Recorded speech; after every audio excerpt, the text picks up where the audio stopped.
한 사람의 생애에서 아이로 불리며 아이로 살아가는 시기는 매우 짧습니다.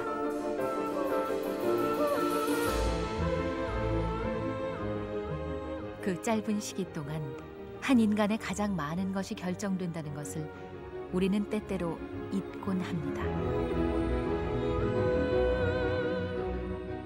아주 작은 상처 하나가 성격을 바꿀 수도 있고 아주 작은 경험이 삶의 태도를 결정짓기도 합니다. 같은 조건 속에서도 어떤 아이는 성공을 배우는가 하면 어떤 아이는 좌절을 배웁니다. 그 경계 지점에서 당신의 아이는 어느 쪽을 선택하게 될까요? 그때 그 선택을 하게 하는 결정적인 요인은 무엇일까요? 아이의 거의 모든 것을 결정하는 단 하나의 비밀, 오늘은 그 이야기입니다.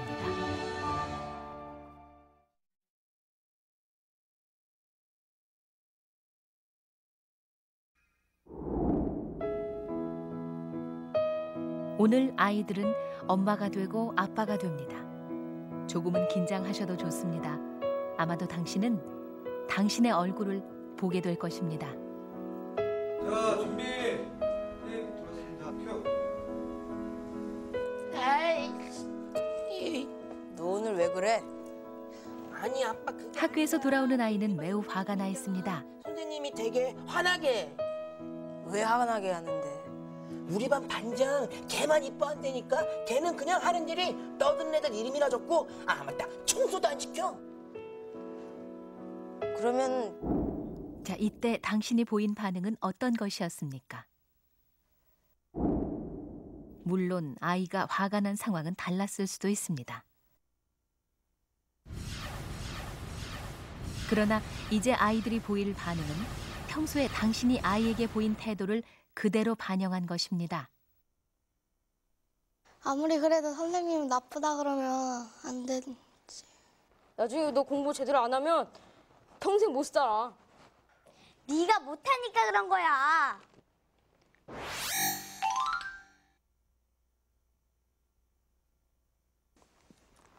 그럼 네가 한번 반장이 돼봐. 그럼 지금부터 열심히 노력하면 되지.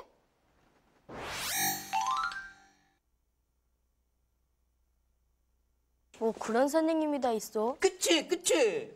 아빠가 생각해도 그렇지.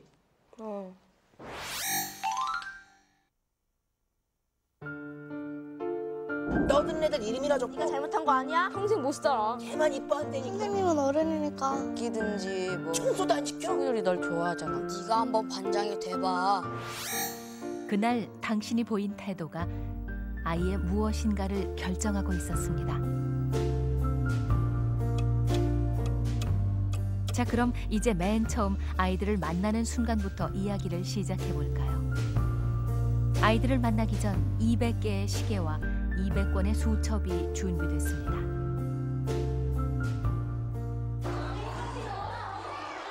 (200명의) 아이에게 그 시계와 수첩을 배포했습니다. 아이들의 손목에 채워지는 시계는 특수하게 제작된 시계로 하루에 모두 6번 울립니다. 아이들은 시계가 울릴 때마다 수첩을 펼쳐 그 순간에 자신이 하고 있는 일, 그 순간에 함께 있는 사람, 그리고 그 순간이 재밌달지 심심하달지 하는 느낌이나 기분을 체크합니다. 수업 시간이라 해도 예외는 아니죠.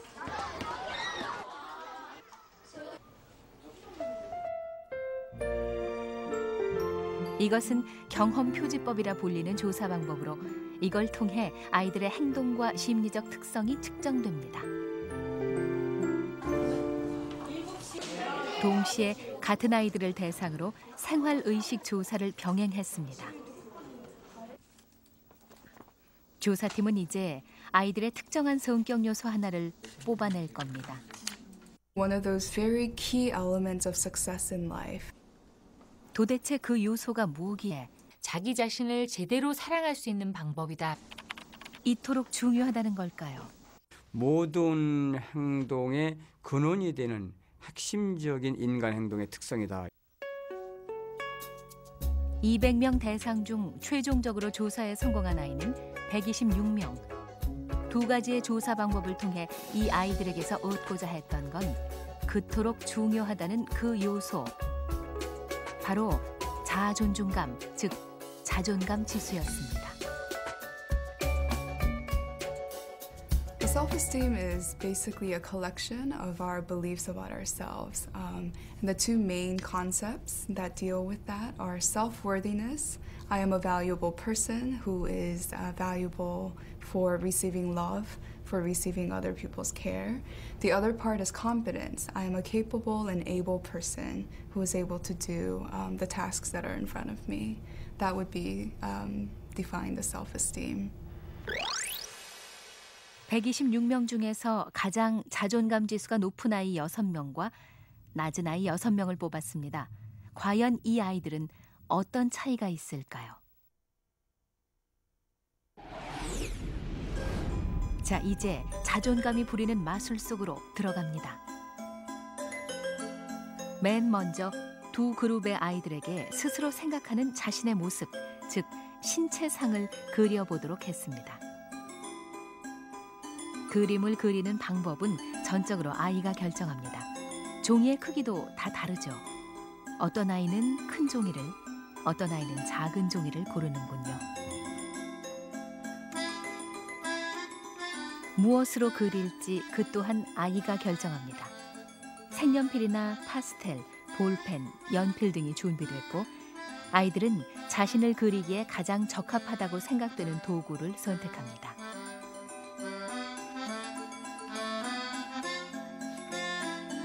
신체 외모는 8세에서 12세 아이들에게 가장 영향을 미치는 요소입니다.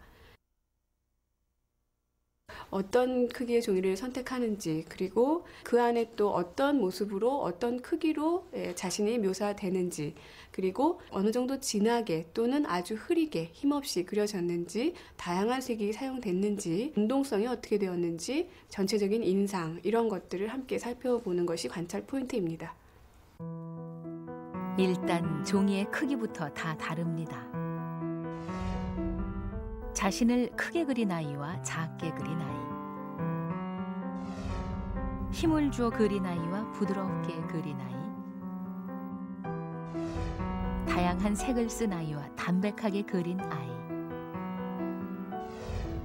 그런가 하면 움직임에도 차이가 있습니다. 바디 이미지는 그 신체에 대한 이미지뿐만이 아니라 심리적으로 자아를 어떻게 느끼는지도 함께 알아볼 수가 있습니다. 이제 이 그림들은 전문가들의 분석에 따라 신체 만족도가 높은 아이, 신체 만족도가 낮은 아이의 그림으로 나뉩니다.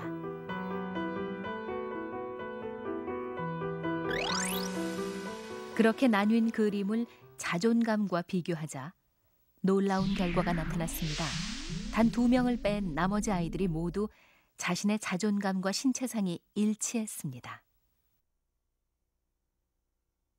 즉, 자존감이 높은 아이들은 신체 만족도도 높았고 반대로 자존감이 낮은 아이들은 신체 만족도도 낮았습니다. 아이들의 내면으로 좀 더 들어가 보기로 했습니다. 아이들은 이제 각종 크기의 상자에 잡지를 오려 붙이거나 그림을 그려 자신의 모습을 표현하게 됩니다. 상자는 안과 밖이 있지요. 우선 밖에는 남들에게 보여지는 나를 표현하라고 했습니다. 반대로 안쪽은 내가 생각하는 나의 모습을 묘사하게 했습니다. 현실 자아와 이상 자아와 이렇게 좀 연결지어서 생각해 볼 수가 있어요. 누구나 우리가 현실 자아와 이상 자아의 차이가 컸을 때에는 어떤 자기가 작아짐을 느끼잖아요. 그런 것처럼 그 차이가 크면 클수록 자존감은 낮다고 보여져요. 일단 아이들이 선택한 상자의 크기부터 다 다릅니다. 안팎을 꼼꼼하게 채운 아이와 그렇지 않은 아이가 있고, 다양한 색을 선택한 아이와 단순하게 처리한 아이도 있습니다. 현실을 묘사한 아이도 있고 비현실의 꿈을 담은 아이도 있습니다.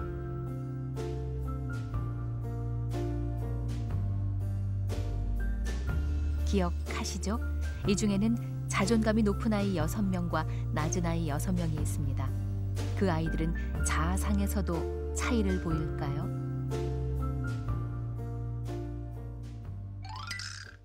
일단 자아상이 높은 아이와 낮은 아이가 나뉘었습니다. 그것을 다시 그 아이들의 자존감과 비교하자 4명을 뺀 나머지가 일치했습니다.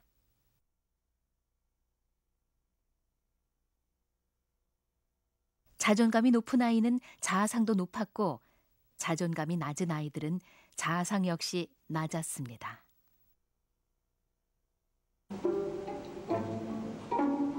그렇다면 자존감은 자아상에만 영향을 주고 있는 걸까요? 마임 공연을 보여주었습니다. 컴퓨터 게임을 하던 아이가 엄마에게 혼나고 있군요. 아이들은 이 상황을 어떻게 해석할까요? 엄마가 어디를 나갔다가 오셨는데 자, 어떤 말이 나오느냐에 따라 공감 능력, 즉 남의 마음을 읽는 능력이 드러납니다.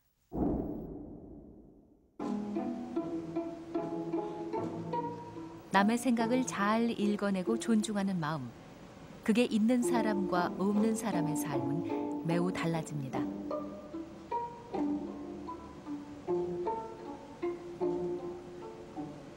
공감 능력이 높은 아이는 저 상황에서 아이의 마음은 어떨지 또는 엄마의 마음은 어떨지를 더욱 잘 읽어내겠죠. 그렇다면 그 공감 능력도 혹 자존감에 따라 달라지는 걸까요?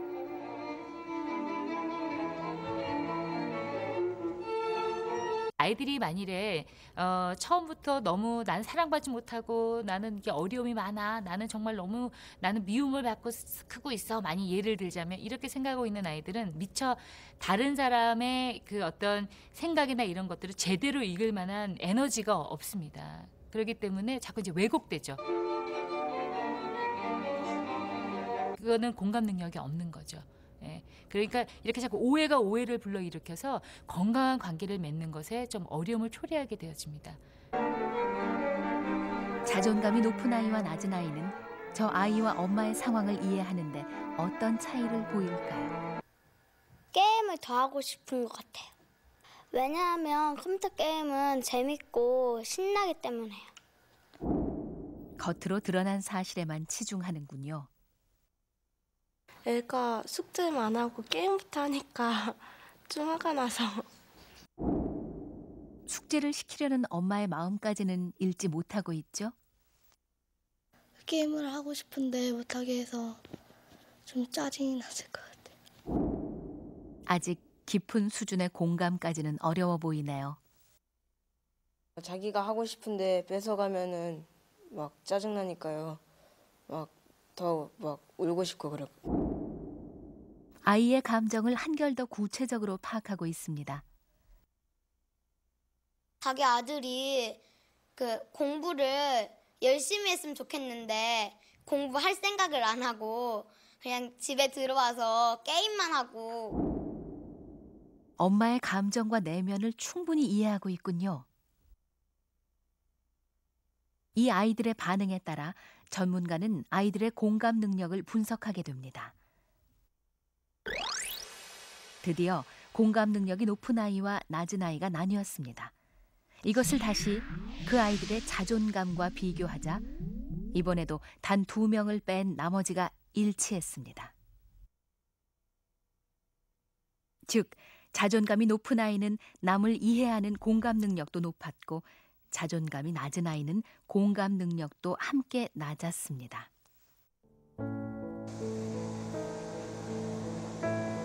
사실 많은 부모들은 아이의 자존감에 별로 주목하지 않습니다.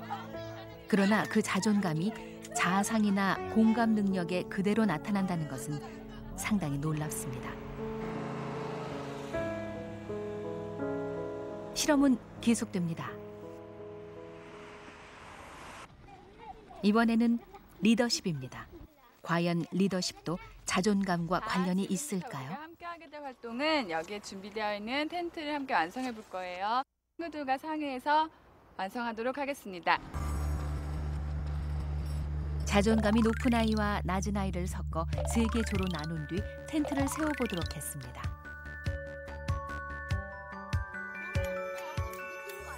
이 과정에서 드러나게 될 의사소통 능력, 적극성, 갈등 조절 능력, 문제 해결 능력 등을 보기 위한 거죠. 남들과 무엇인가를 함께 한다는 것은 어른이나 아이들에게나 매우 어려운 일입니다. 분명한 건 집단 속에 있을 때 누군가는 꼭 주도적인 역할을 하는 사람이 나타난다는 거지요.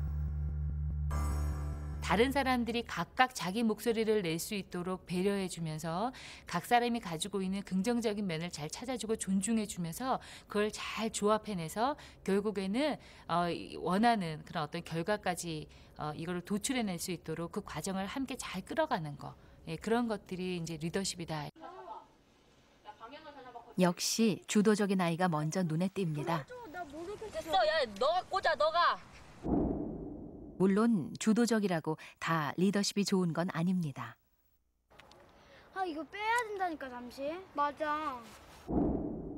자칫 남을 다그치는 실수도 하게 됩니다. 일단 이거를 해야 될 거 아니야. 너네가 노니까 그렇지. 소극적인 팀원에게 짜증을 내기도 합니다. 아, 이거 너무 길어. 아니야, 나한테 좋은 생각 있어. 이건 내가 막을게. 어딘가 다르죠? 일단 이 아이를 기억해 놓으십시오. 자기에 대한 긍정적인 마음이 있는 아이들은 나를 사랑하는 마음이 있기 때문에 마음이 따뜻해진단 말이죠. 그렇게 되어지면 다른 사람이 실수하고 다른 사람이 좀 나쁜 행동을 하더라도 그것들을 책망하기보다는 이해하고 보듬어 안을 수 있게 되어집니다. 이 팀은 아예 세워보지도 못하고 끝났습니다. 끝까지 붙들고 있는 팀도 있고 마무리를 지어가는 팀도 있습니다. 이 팀에 좋은 리더가 숨어 있었다는 뜻이겠죠. 최종적으로 리더십이 높은 아이와 낮은 아이가 나뉘었습니다. 그것을 다시 그 아이들의 자존감과 비교하자 놀랍게도 100% 일치합니다. 리더십이 좋은 아이들은 모두 자존감이 높았고 자존감이 낮은 아이들은 리더십 또한 부족했습니다.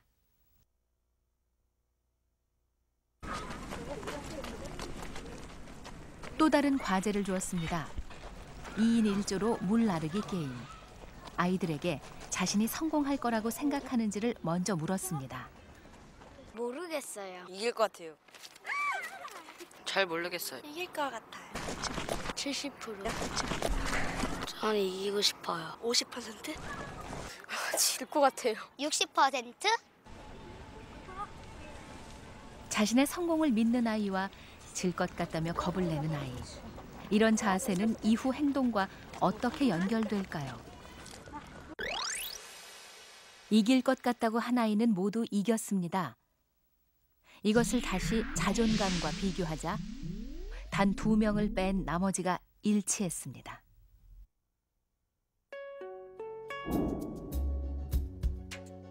우리는 아이들의 자존감을 먼저 체크해 놓은 다음 그 아이들을 대상으로 5가지의 실험을 진행했습니다.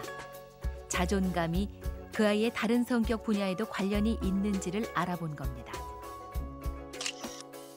결과는 놀라웠습니다. 자존감이 높은 아이와 낮은 아이는 다른 영역에서도 거의 같은 결과를 나타냈습니다.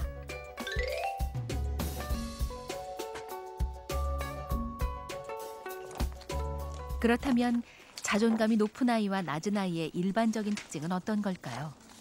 경험 표지법 실험에 참가했던 126명을 조사 분석한 결과 높은 아이와 낮은 아이의 특징이 드러났습니다. 자존감이 낮은 그 아동들은 좀 컴퓨터 게임이나 이렇게 어떤 일에 지나치게 과다 몰입을 하는 그런 활동을 많이 하는 편이었고요. 자존감이 높은 아이들은 친구들과 관계를 많이 하니까 혼자 보내는 것보다는 친구들과 여러 가지 영화 생활을 많이 하는 편이었고요. 그다음에 부모들과도 많이 시간을 보내는 편이었고 다양한 활동을 균형감 있게 하는 그런 양상을 보였다고 볼 수 있습니다. 특이한 점은 자존감이 높은 아이들은 자신이 공부를 잘한다고 믿는다는 것이었습니다. 자존감이 성적에도 관련이 있다는 뜻일까요? Not only in academic senses, I'm talking about any type of task or challenge that comes, up in a person's life. A person with solid self-esteem is going to excel and is going to be more successful than someone who doesn't have self-esteem or high self-esteem. Career, friendships, even maybe relationships with families. All of those things a person with high self-esteem is going to excel in. 초등학교 때 아이들의 자존감은 엄청난 지각 변동을 일으킵니다. 자존감에 매우 심각한 위기가 오는 시기죠. 언제나 내 편이 되어주었던 엄마와의 이별. 이후 아이의 자존감은 수많은 도전 속에 놓입니다. 집단 속으로 들어가는 순간 새로운 규칙을 익혀야 하고 하기 싫은 일도 해야만 하며 가족 밖의 친구도 사귀어야만 합니다. 무엇보다 경쟁을 해야 합니다.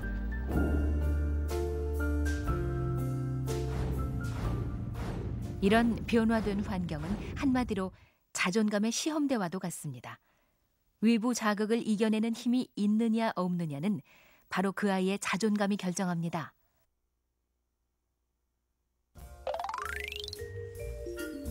도대체 자존감의 차이는 언제부터 생겨나는 걸까요? 유아들의 자존감을 체크해보기로 했습니다. 아이들이 맞추게 될 퍼즐에는 짝이 맞지 않는 조각 하나가 들어있습니다.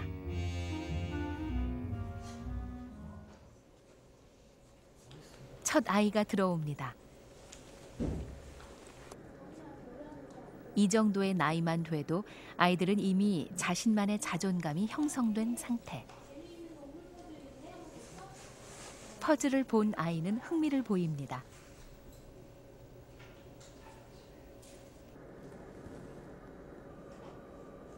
그러나 곧 난관에 부딪힙니다. 어른이 한다 해도 이건 이미 불가능한 과제입니다. 절대로 맞출 수 없는 짝을 넣어놨으니까요. 아이들은 처음에는 이상해하다 곧 불안해하고 스트레스를 받기 시작합니다.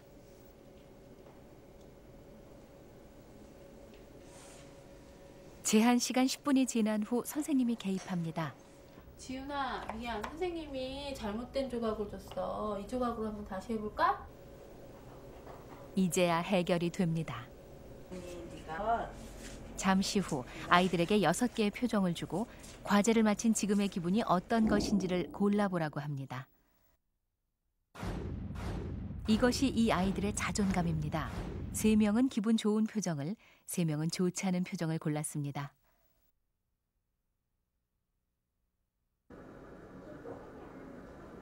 무엇이 그런 차이를 만들어낸 걸까요? 이번에는 엄마와 함께 맞춰보게 했습니다. 역시 불가능한 과제입니다. 엄마의 태도 차이가 혹 좀 전에 자존감 차이와 연관이 있는 것은 아닌지를 알아보려는 겁니다. 아닌 것 같은데? 아이의 엄마는 아이가 퍼즐을 맞추지 못하자 참지 못하고 방법을 가르쳐주려 애를 씁니다. 반대로 이 엄마는 아이가 끝까지 해보도록 기다려주고 있군요. 이 엄마 역시 끈기 있게 기다려주고 있습니다.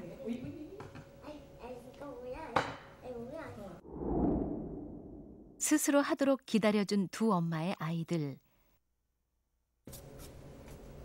그 아이들은 바로 조금 전 웃는 표정을 골랐던 그 아이들이었습니다. 양육 태도와 아이들의 자존감이 일치했던 겁니다.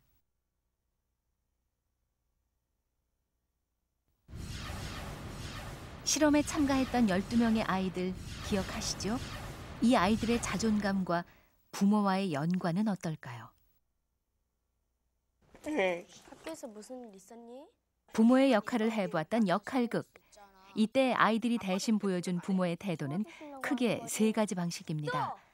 세상 모든 부모들의 방식이기도 하지요. 그렇게 나쁘다고 한 건 나쁜 거야.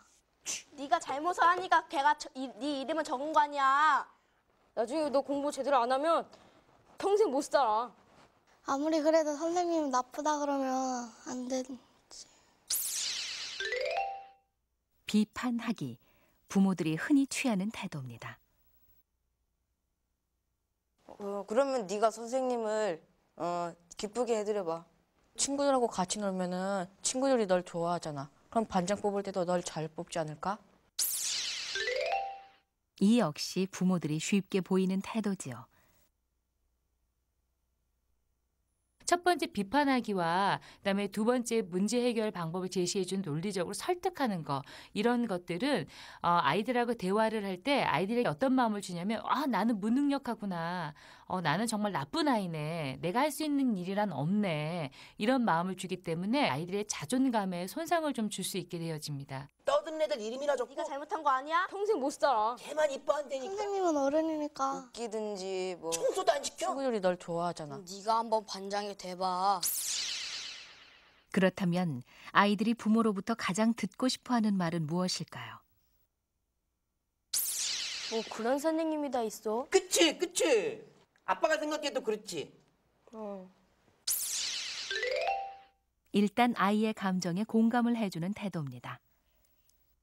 아이들이 사실 마음을 받아주고 난 다음에는 아이들이 자기의 감정이나 이것들이 정리되어지면서 이제 이성을 찾게 되어질 때 바로 그때 그러면 이 문제를 해결하기 위해서 어떤 방법을 사용하면 좋겠니? 라고 해서 문제 해결을 그 다음에 끌어가시면 됩니다. 그렇게 되어지면 아이들은 자존감을 손상받지도 않으면서 문제도 해결해 나갈 수 있는 일거양득의 그런 성과를 좀 얻을 수 있게 되어지죠.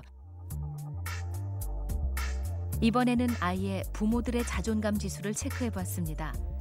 성인의 자존감 지수가 어린 시절의 경험과 어떤 관련이 있는지를 알아보기 위해서였습니다. 두 분이 많이 다르셨어요.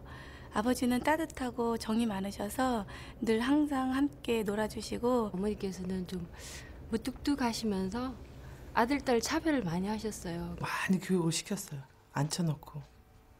공부를 잘하고 못한 거에 대해서 결과 가지고는 저한테 한 번도 말씀하신 적이 없어요. 아동기 경험은 그대로 그들의 자존감 지수에 나타났습니다. 부모 경험이 좋은 경우 어김없이 성인이 된 지금도 자존감이 높았습니다.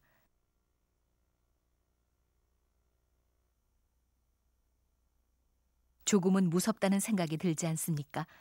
아동기의 경험이 그대로 성인이 된 후의 자존감으로 연결돼 있었던 것입니다. 다시 그 부모들의 자존감을 그 아이들의 자존감과 비교해보자 그 역시 정확히 일치했습니다. 부모가 자존감이 높으면 그 아이 역시 자존감이 높았습니다. 결과는 분명해졌습니다. 자존감은 대물림됐던 겁니다. 아동기의 경험이 성인의 자존감으로 연결됐고 그건 다시 그 자녀에게로 연결됐습니다.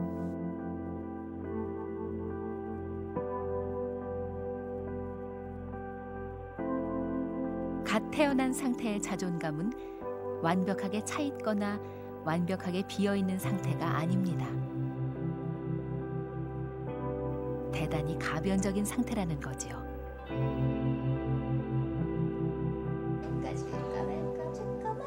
자존감은 성장하면서 주변의 중요한 사람이 어떻게 상호작용해 주는가에 따라 점차로 형성돼 갑니다. So when the child looks on the parent and looks at the way the parent deals with them, for example, if a mother is coming towards a child and she's always smiling and her affection shows in her face, then soon that child is going to see her as a mirror reflection of himself or herself.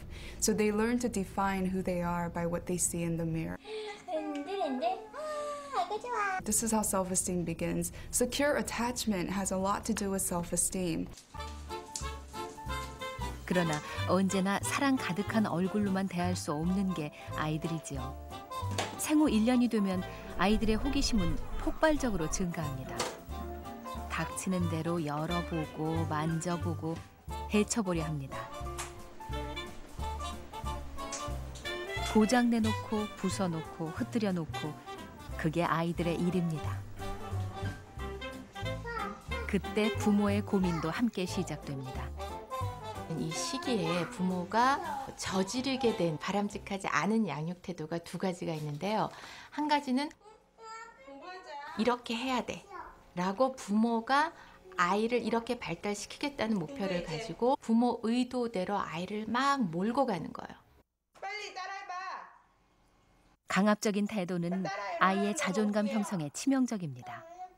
아이는 늘 틀리게 돼 있는 존재죠. 그걸 강압적으로 교정시키려 할 때 아이는 무력감을 느낍니다. 한 가지는 무조건 아이가 하고 싶은 대로 내버려 두는 거예요.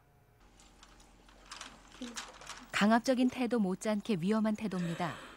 자존감을 살려준다거나 그것이 아이의 창의성을 길러준다고 생각하고 모든 것을 다 받아주는 거죠. 길을 살려준다는 생각에 과도한 칭찬을 해주는 건 역시 좋지 않습니다. 비현실적인 자아상을 키워주게 됩니다. So it's very important that parents don't inflate the ego by just boosting self-esteem and saying things and complimenting children when it's really not based in truth. For example, you don't want to take a child who's playing baseball and clearly maybe it's not one of his talent areas to play baseball, and you don't want to inflate his ego by maybe saying, "Wow, you're the best baseball player I've ever seen." 그러나 양극단 사이에서 균형을 잡기란 결코 쉬운 일이 아닙니다. 방법은 뭘까요?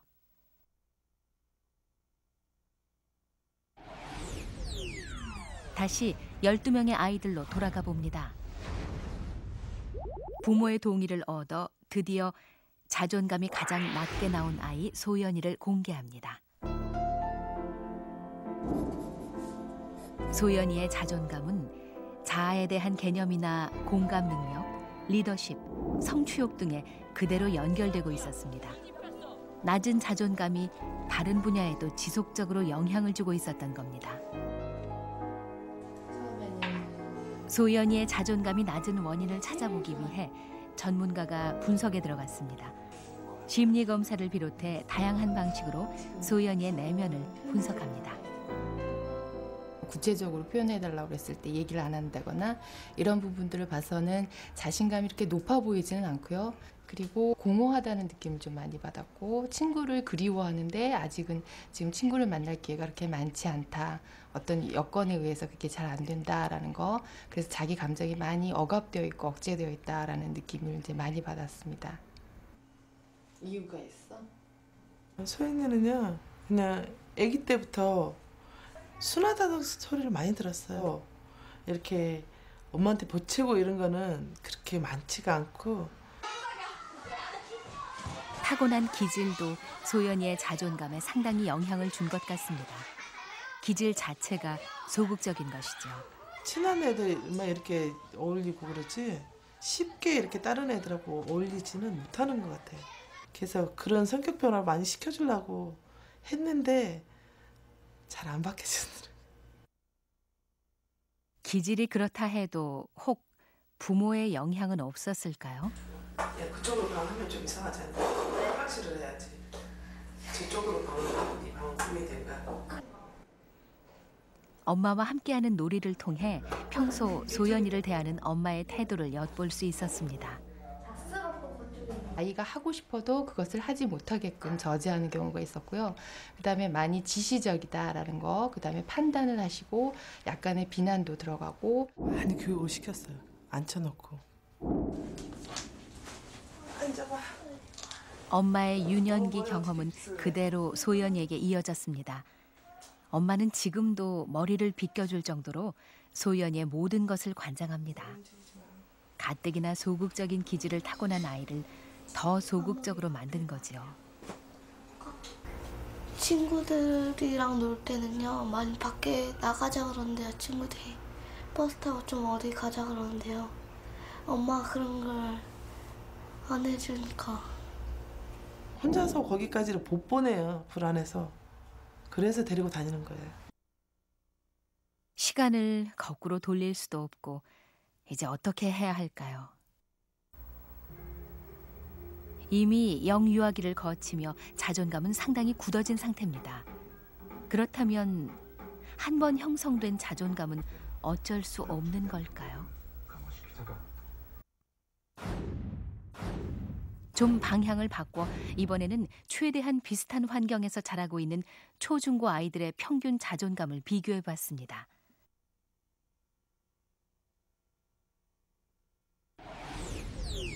집단 비교를 하자 중학생들의 자존감이 가장 낮게 나왔습니다.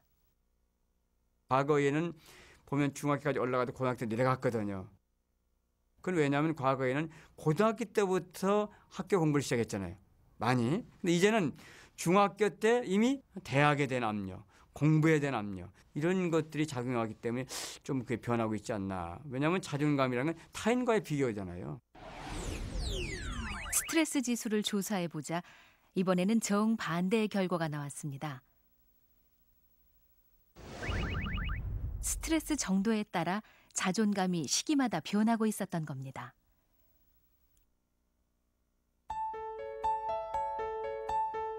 집단 샘플 조사에서 주목해야 할 것은 분명히 자존감이 변한다는 사실입니다.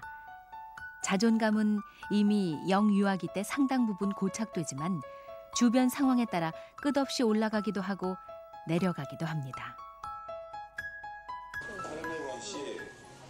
자존감은 변한다. 망설일 이유가 없습니다. 소연이의 자존감 트레이닝이 시작됩니다. 우선 엄마와의 애착 경험을 늘리라는 게 첫 번째 과제.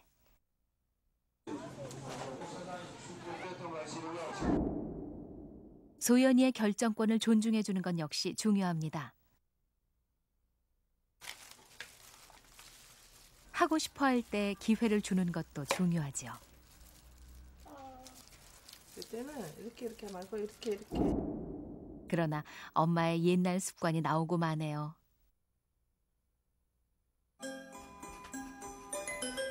엄마에게 주어진 최대 과제는 소연이만의 장점을 적어주라는 것. 소극적인 기질의 아이에게는 애초부터 가장 필요했던 항목이기도 합니다. 물론 소연이에게도 과제가 주어졌습니다. 의존하는 습관을 버리라는 거지요. 과연 소연이의 자존감은 변할 수 있을까요?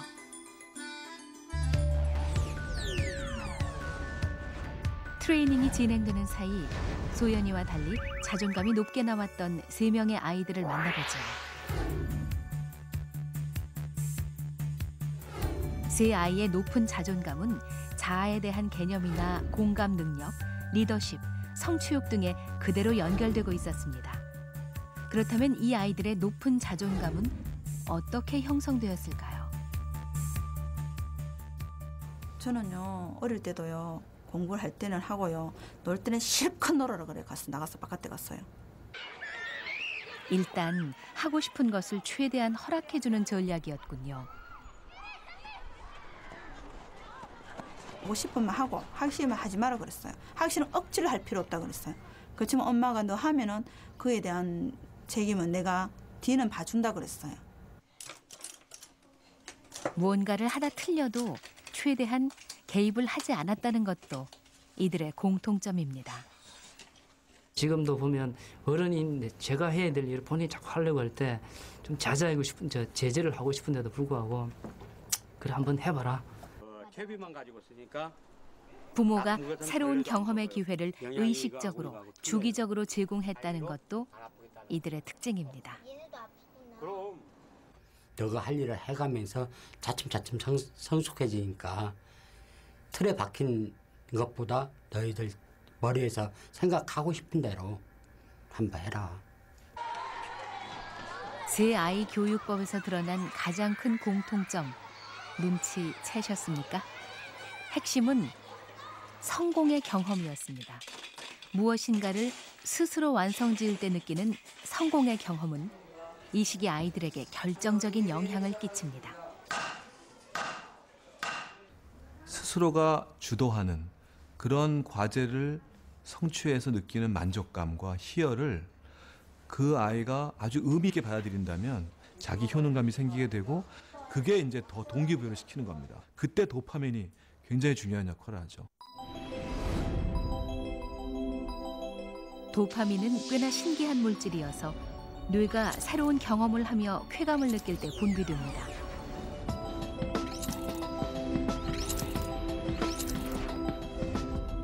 도파민이 분비되면 뇌는 그것을 좋은 기억으로 저장합니다. 그리고 계속 그 행동을 하도록 자극을 하고 그때 다시 도파민이 분비됩니다. 그래서 그런 부분들이 선순환 구조로 이루어서 반복이 되고 그걸 통해서 자기가 내가 선택한 일을 내가 해낼 수 있다라고 하는 자신감까지 이르게 되면 그때 그것이 바로 자존감이라는 형태로 자기 마음속에 아주 굳건하게 자리 잡게 되는 겁니다. 바로 그런 거에 기초가 되는 것이 초등학교 시절에 만들어진다고 했을 때 얼마나 초등학교 시절에 그런 성공 경험이 중요한가 우리가 알 수가 있죠. 4개월 후 소연이를 만났을 때 소연이는 한눈에 봐도 크게 변해 있었습니다. 무엇보다 가장 큰 변화는 밖에 나와 노는 시간이 많았고 신체 활동이 많아졌다는 것입니다. 기본적으로 운동 자극이라고 하는 부분은 말초의 의미에서는 교감신경을 활성화시킵니다. 즉 교감신경의 활성화는 새로운 자극을 받아들이는 준비 상태를 우리 몸이 만들어주는 역할을 하고요. 새로운 자극을 받아들일 수 있는 준비 상태가 되었다는 것은 새로운 동기가 부여되는 것과 유사한 그런 경험이죠. 소연이의 자존감 트레이닝 기간은 4개월. 기질 자체가 소극적이었던 소연이로서는 스스로 하는 일이 많아진다는 것 자체가 힘든 과정이었습니다. 그러나 넉 달 후 그토록 소극적이었던 소연이는 이렇게 변해 있습니다. 사소한 성공 경험이 쌓여가면서 남 앞에 나설 수 있는 자신감도 생겨났습니다. 겉으로 드러난 변화는 자존감에도 적용되었을까요? 자신의 모습을 다시 그려보게 했습니다. 전의 그림에 비해서 일단 상의 크기가 훨씬 커졌고요. 그리고 표정이 아주 대조적으로 바뀌었음을 알 수가 있네요. 그 어깨의 어떤 선이라든가 어깨가 딱 몸에 붙어있는 운동성에서는 여전히 떨어지고 눈이 좀 생략되어 있는 걸로 표현이 되어 있어서 아직까지는 관계에서의 어떤 어려움이 조금은 남아있을 것 같아요. 그래도 자기 어떤 그 이미지는 긍정적으로 많이 바뀌었다라는 것을 읽을 수가 있습니다. 자존감. 그 단순할 것 같은 요소 하나가 한 아이의 거의 모든 것을 쥐고 흔드는 보이지 않는 힘이었습니다. 마음속에 숨겨진 명령자였던 거죠. 지금 당신의 아이의 마음속에는 어떤 명령자가 살고 있을까요? 혼자 할 수 있다는 게 더 많아진 것 같아요.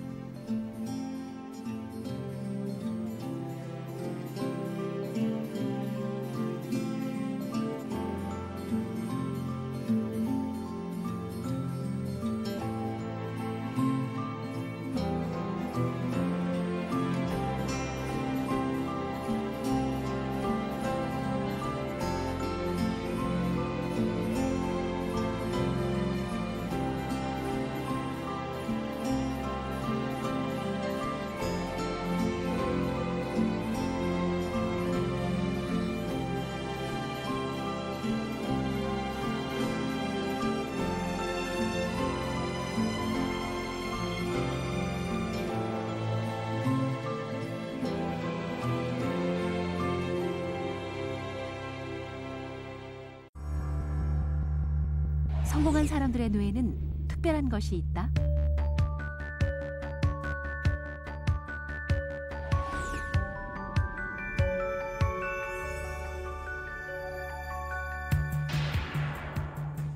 산수를 제가 막 80점 이상 받으면 정말 그건 특별한 경우였어요.